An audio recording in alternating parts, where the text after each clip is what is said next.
నమస్తే అండి. నేను మీ లక్ష్మీ చౌదరిని. వెల్కమ్ టు మిస్టీ మధురిమలు Telugu audio stories. Manasa Smarami part 118తో మీ ముందుకు వచ్చేసాను. కథలోకి వెళ్లే ముందు ఎప్పట్లాగే చిన్న రిక్వెస్ట్, లైక్స్ హైప్స్ గురించి ఇచ్చేయండి యార్. ఇక కథలోకి వెళ్ళిపోదాం. కోమలి సాక్ష్యం కావాలని అడగడంతో తన ఫోన్లో ఉన్న వీడియో చూపిస్తాడు రవి. అది చూసిన ముగ్గురికి ఫ్యూజులు ఎగిరిపోతాయి. ప్రభాకర్కి అయితే తన కాళ్ళ కింద భూమి కంపించినట్టు అవుతుంది. తన అగాధంలోకి కూరుకుపోతున్నట్లు అనిపిస్తుంది. కోమలి భవానీకి గట్టిగానే షాక్ తగిలింది. ఇంత అనుభవం ఉన్న నేను ఇంత పెద్ద తప్పు ఎలా చేశాను, అంత డైరెక్ట్గా వాళ్ళ ఇంటికి ఎలా వెళ్ళాను అని ఉదయం నుంచి ఆలోచిస్తున్న మాటే మళ్ళీ ఆలోచన చేస్తాడు ప్రభాకర్. ఇది చాలా సాక్ష్యం, ఇంకా ఏమైనా కావాలా, లేదా ఇది మీ నాన్న కాదని చెప్తారా అని వేటకారంగా అడుగుతాడు రవి. రవి వైపు కోపంగా చూస్తూ, అయితే ఏంటి, ఏదో నా కోసం మామూలుగా వాళ్ళని వెళ్ళి బెదిరించారు, దానికి అరెస్ట్ చేసేస్తారా? వాళ్ళు బాగానే ఉన్నారు కదా, వాళ్ళేం చేయలేదు కదా అని కోమలి అంటుంది. అది కూడా రికార్డ్ చేసిన రవి, వెరీ గుడ్ మేడం, మీ నోటితో మీరే మీ నాన్నగారు వెళ్ళి బెదిరించారని ఒప్పుకున్నారు. అంత బెదిరించిన ఆయన రేపు వాళ్ళని చంపరని నమ్మకం ఏంటి అని అడగగానే కోమలి మ్యూట్ అయిపోతుంది. అయినా సాక్ష్యం ఇచ్చి మరీ కంప్లైంట్ ఇచ్చాక అరెస్ట్ చేయకుండా ఉండడానికి మేమేమైనా లంచం తీసుకునే పోలీసులు అనుకున్నావా? పదండి ప్రభాకర్ గారు, మీ అంతటి మీరు వస్తే హుందాగా తీసుకువెళ్తాం, లేదంటే మా స్టైల్లో తీసుకువెళ్లాల్సి వస్తుంది అంటాడు రవి. భవానీకి ఒళ్ళంతా చెమటలు పట్టేస్తున్నాయి. అప్పటికే వాళ్ళు వీడియో తీస్తారని అస్సలు ఊహించలేదు అక్కడున్నెవరు. ఇదంతా అభి ప్లాన్ అనేది క్లియర్గా అర్థమవుతుంది అందరికీ. భవానీ ప్రభాకర్ వైపు చూస్తుంది. మనిషిలో చలనం లేకుండా షాక్గా నిలబడిపోయిన ప్రభాకర్ని చూసి, ఇంత ఆలోచన లేకుండా ఎలా చేశారు అని కళ్ళతోనే ప్రశ్నిస్తుంది. అసలేం చెప్పే పరిస్థితిలో కూడా లేడు కదా. అలాగే బొమ్మలా నిలబడిపోయాడు ప్రభాకర్. హలో సార్, వస్తున్నారా అని అడుగుతాడు రవి గట్టిగా. చూడండి, నేను లాయర్కి ఫోన్ చేసి బెయిల్ ఏర్పాటు చేస్తాను. ఇంత చిన్న కేసుకి సొసైటీలో పేరున్న పెద్ద మనిషిని అరెస్ట్ వారెంట్ లేకుండా వచ్చి అరెస్ట్ చేయొచ్చా అని అడుగుతుంది కోమలి. కళ్ళకు కట్టినట్టు సాక్ష్యాలు ఎదురుగా ఉండగా కంప్లైంట్ ఇచ్చినట్టు అరెస్ట్ వారెంట్ అవసరం లేదు. పైగా మీ అంతటా మీరు కూడా ఒప్పుకున్నారు. ఇవి రెండు చాలు ఆయన్ని మేము ఇక్కడి నుంచి తీసుకువెళ్ళడానికి. ఏదైనా ఉంటే రేపు మీ లాయర్తో మాట్లాడుకొని అప్పుడు ప్రశ్నించడానికి మా దగ్గరికి రండి. కానిస్టేబుల్స్, వెళ్ళి ఆయన్ని తీసుకురండి అంటాడు రవి. వచ్చింది రవి కాబట్టి, అభికి బెస్ట్ ఫ్రెండ్ కాబట్టి అతన్ని ఏ విధంగానూ మభ్యపెట్టలేమని తెలుసు ప్రభాకర్కి. ఇక తప్పక కానిస్టేబుల్స్తో పాటు అడుగు బయటకు వేస్తాడు. అనుకున్నంత అయ్యింది. పొద్దున్నుంచి ఆయన టెన్షన్ పడుతుంది ఇందుకే అని భవానీ తల పట్టుకొని అక్కడే కూర్చుంటుంది. కోమలి వెంటనే ఆ టైంలో కూడా లాయర్కి ఫోన్ చేస్తుంది. ఈ టైంలో మనం బెయిల్ ఎలా తీసుకొస్తాం మేడం, రేపు ఉదయం వరకు వెయిట్ చేయాల్సిందే అని లాయర్ చెప్పి ఫోన్ పెట్టేస్తాడు. ఏం చేయాలో అర్థం కాక కోమలి కూడా అలాగే సైలెంట్గా కూర్చుండిపోతుంది. రవి ప్రభాకర్ని తీసుకొచ్చి సెల్లో వేసేస్తాడు. ఎవరిని నమ్మలేక ఆ రాత్రికి రవి అక్కడే ఉండాలని నిర్ణయం తీసుకొని ప్రభాకర్ని తీసుకొచ్చి సెల్లో వేశానని అభికి మెసేజ్ చేస్తాడు. అవనిని ఇంటి దగ్గర డ్రాప్ చేసి హర్ష, సుచిత్ర, ధను గారిని తీసుకొని ఇంటికి స్టార్ట్ అవ్వడానికి లేస్తూ ఉండగా అదే టైంలో రవి నుంచి మెసేజ్ వస్తుంది. అది చూసి చిన్నగా నవ్వుతూ, ప్రస్తుతం ప్రభాకర్ సెల్లో ఉన్నాడు, మీ చెల్లి మన ఇంటికి వచ్చే అవకాశాలు చాలా ఉన్నాయి, వెళ్దాం పదండి నానా అని అంటాడు అభి. అది ఇప్పుడు నా ఎదురు పడితే ఏం చేస్తానో కూడా నాకు అర్థం కావట్లేదు అని హర్ష గారు కోపంగా అంటారు. ఇప్పుడు మీరు ఆవేశం పడద్దు, అత్త ముందు అస్సలు బయటపడద్దు, ముఖ్యంగా నాని మీరు అని హర్ష గారితో అంటాడు అభి. ఎలా అభి, ఎలా ఆవేశం రాకుండా ఉంటుంది వాళ్ళని చూస్తే అని అడుగుతారు హర్ష గారు. వాళ్ళెన్నాళ్ళు మనతో నటించలేదా? హత్యలు చేసి కూడా ఏమీ తెలియనట్టు మన మధ్య ఎంత బాగా తిరిగారు. కనీసం వాళ్ళ మొహంలో పశ్చాత్తాపం అనేదైనా ఉందా? తప్పు చేశామన్న ఫీలింగ్ ఏ కోసానైనా ఉందా? వాళ్ళు అంతగా నటించినప్పుడు మీరు కాసేపు కోపం తగ్గించుకొని ఉండడం పెద్ద కష్టం కాదు. అనవసరంగా బయటపడి వాళ్ళకి అవకాశం వచ్చేలా చేయొద్దు నాన్న అని అవని వాళ్ళకి చెప్పేసి వాళ్ళని తీసుకొని ఇంటికి స్టార్ట్ అయిపోతాడు అభి. వాళ్ళ ఇంటికి వెళ్ళిన పావుగంటకి అభి అనుకున్నట్టుగానే భవాని కోమలి ఇద్దరు అక్కడికి వస్తారు. వాళ్ళిద్దరినీ చూడగానే ఎంత కోపం వస్తున్నా దాన్ని లోపల దింపెట్టి ఏంటి ఈ టైంలో వచ్చారు అని అడుగుతారు హర్ష గారు. ఏం తెలియనట్టు నటించకండి అన్నయ్య. ఇప్పుడు మీ కళ్ళు చల్లబడ్డాయా? ఫస్ట్ నుంచి మమ్మల్ని తక్కువగానే చూస్తూ వచ్చారు. నా కూతురికి ఏం తక్కువని కాదనుకున్నారు? అభిని ప్రేమిస్తుంటే దాని మనసు గాయం చేశారు. అయినా మేం మాట్లాడలేదు. నీ కొడుకు ఇవాళ ఆయన్ని అరెస్ట్ చేయించాడు. అది నీకు తెలీదా అని అంటుంది భవానీ కోపంగా. తప్పు చేస్తే ఎవరైనా చట్టానికి లొంగాల్సిందే అని అంటారు కూల్గా హర్ష గారు. ఏదో కూతురు కోసం ఆలోచించి బెదిరించాలని వెళ్ళారు. అంతకు మించి వాళ్ళని ఏం చేయలేదు కదా. అయినా కనీసం ఎంగేజ్మెంట్ అయినట్టు మాకు చెప్పారా అని అడుగుతుంది భవానీ. అసలు ఒక్క విషయం చెప్పండి అత్త. అవనితో నాకు ఎంగేజ్మెంట్ అయిందన్న విషయం మీకెలా తెలిసింది? అసలు వాళ్ళ ఇల్లు మీకెలా తెలుసు? ఎందుకు వెళ్ళి బెదిరించాడు?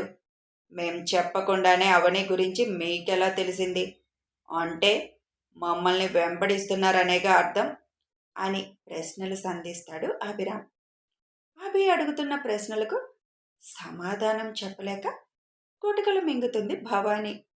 అభి అడుగుతున్నాడుగా, సమాధానం చెప్పవేం? ధనుగారు కోపంగా అడుగుతారు. మీకు ముందు నుంచి చెప్తున్నాను, కోమలి అంటే వాడికి ఇష్టం లేదని. అయినా మీరే బలవంతంగా చాలా ప్రయత్నం చేశారు. కోమలి బాధ చూడలేక నేను కూడా అడిగి చూద్దామని అడిగి చూశాను. అంతే తప్ప మీకే రోజు మాట ఇవ్వలేదు. మేము ఎవ్వరం. ఇది కూడా ప్రేమ అనే అబద్ధం చెప్పింది. కేవలం డబ్బు కోసం మాత్రమే ఇది కూడా నటించింది మీలాగా అని ధనుగారు సీరియస్గా అంటారు. మీరు అభిని ఫాలో అవుతున్నారా? అసలు మీకేం అవసరం ఫాలో అవ్వడం? మా విషయాలన్నీ మీకెలా తెలుస్తున్నాయి అని హర్ష గారు అడుగుతారు. వాళ్ళు అడుగుతున్న ప్రశ్నలు వేటికి సమాధానాలు చెప్పలేని పరిస్థితి వాళ్ళ ఇద్దరిది. అసలు నా వెనక మీ మనుషులు ఫాలో అవ్వడమేంటి? ఎందుకు ఫాలో అవుతున్నారు? అది కూడా నేను కేసు పెట్టొచ్చు, కానీ నేను పెట్టలేదు. మీరు నన్ను ఫాలో అవుతున్నారని నాకు ఎప్పుడూ తెలుసు అంటాడు అభి. ఆ మాట వినగానే వాళ్ళ గుండెల్లో భయం స్టార్ట్ అవుతుంది. అదంతా మాకు తెలీదు. కూతురు మీద ప్రేమతో ఆయన ఏమైనా నిన్ను ఫాలో అవ్వమని చెప్పుంటారు. అంతకు మించి ఏమీ లేదు. ఆ బెదిరింపు కూడా ఏదో మామూలుగా బెదిరించుంటారు. అంతే తప్ప వాళ్ళని ఏం చేసే ఉద్దేశం ఉండి ఉండదు. కేసు వాపస్ తీసుకోండి. ఇంకా అమ్మాయి జోలి కానీ ఆ ఫ్యామిలీ జోలి కానీ ఆయన రాకుండా నేను చూసుకుంటాను అని అంటుంది భవానీ. ఏ, మీ అమ్మాయికైతే ఒక న్యాయం, పారాయి అమ్మాయికైతే ఒక న్యాయమా? అంత ధైర్యంగా వెళ్ళి వాళ్ళని ఎలా బెదిరించారు? అసలు మీరెవరు వాళ్ళని బెదిరించడానికి? ఇష్టపడింది నేను, ఆ అమ్మాయిని పెళ్లి చేసుకోవాలనుకుంది నేను. అంటే లోకంలో నీ కూతుర్ని తప్ప నేను ఎవరిని పెళ్లి చేసుకున్నా ఇలాగే బెదిరించి చంపేస్తారా అని కోపంగా అడుగుతాడు. కేసు వాపస్ తీసుకోవడం అవ్వదు. ఎవరు చెప్పినా వినను నేను ఈ విషయంలో. ఒకవేళ నిజంగానే నీ మొగుడు చంపేసుంటే అప్పుడేం చేయాలి అని అడుగుతాడు అభి. లేదభి, ఆయన అలా బెదిరిస్తారు తప్ప చంపే అంత ధైర్యం ఆయనకి ఎక్కడిది? ఏదో అలా బెదిరిస్తే వెళ్ళిపోతారని అలా చేసి ఉంటారు అని అంటుంది భవానీ. చంపేసి కూడా ఏమీ తెలియనట్టు నటించడం పెద్ద కష్టమేమీ కాదేమో అని అంటాడు అభి వాళ్ళని ఊరకంట చూస్తూ. ఆ మాట భవానీకి ఎక్కడో తగులుతుంది.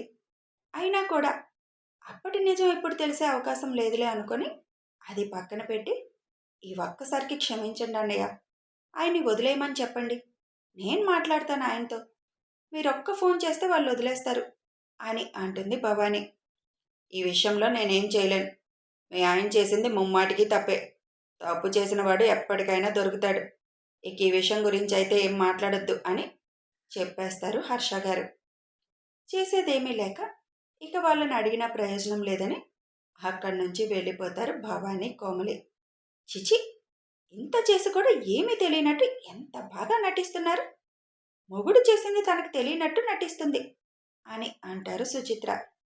సరే ఇంక పడుకోండి వెళ్ళి, ఉదయాన్నే వెళ్ళాలి కదా అని అంటాడు అభి.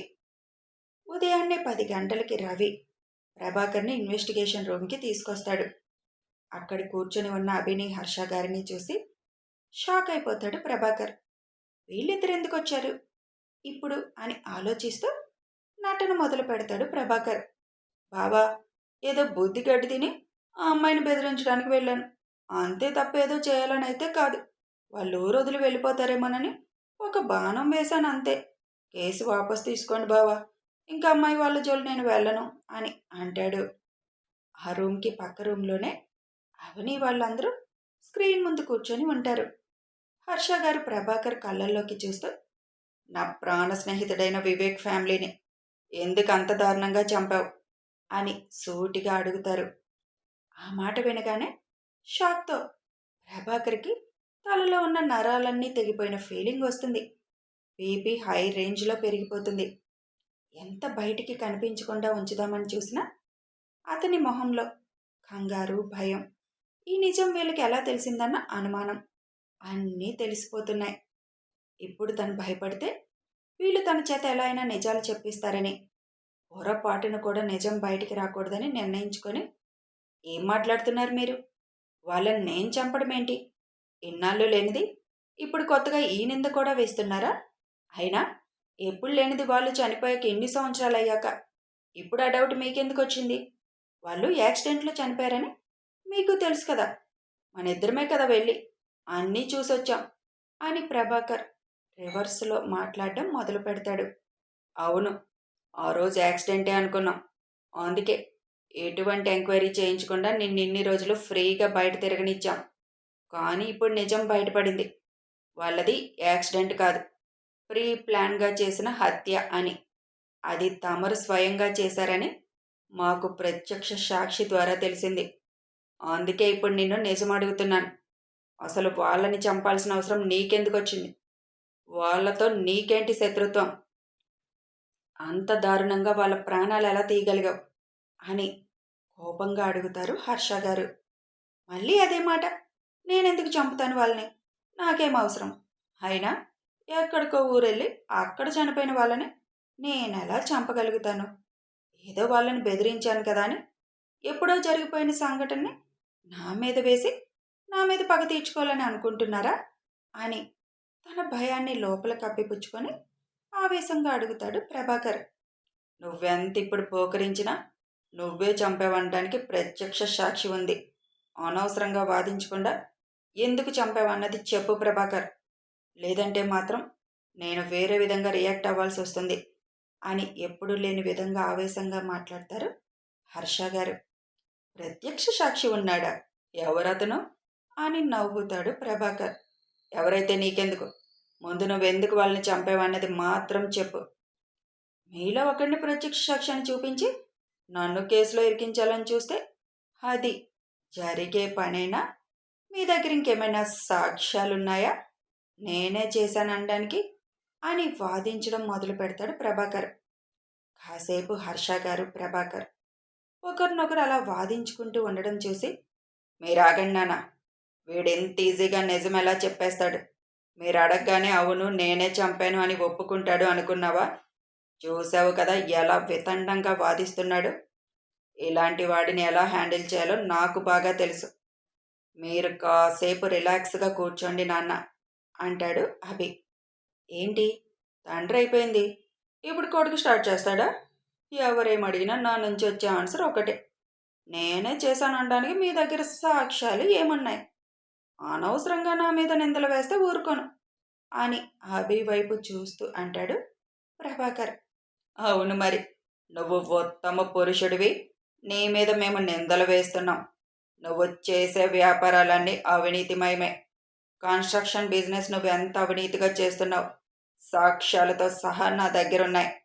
మొన్నటికి మొన్న ఒక బిల్డింగ్ నువ్వే కూల్చేసి ఎవరి మీద తోసి సింపతి క్రియేట్ చేసుకొని ఇన్సూరెన్స్ మొత్తం లాక్కున్నావుగా. అదే కాకుండా గవర్నమెంట్ నుంచి కూడా సహాయం పొందావుగా. కానీ అది నువ్వే చేశావని నీ చేతులతో నువ్వే కూల్చావని. బయటికి వస్తే నీ పరిస్థితి ఏంటంటావు అని నవ్వుతూ అడుగుతాడు అభి. ఆ మాట వినగానే ప్రభాకర్ షాక్ అవుతూ ఈ విషయం ఇతనికి ఎలా తెలిసింది అని అనుకుంటాడు. కథ కొనసాగుతుంది. మరి ప్రభాకర్ నిజం చెప్తాడా?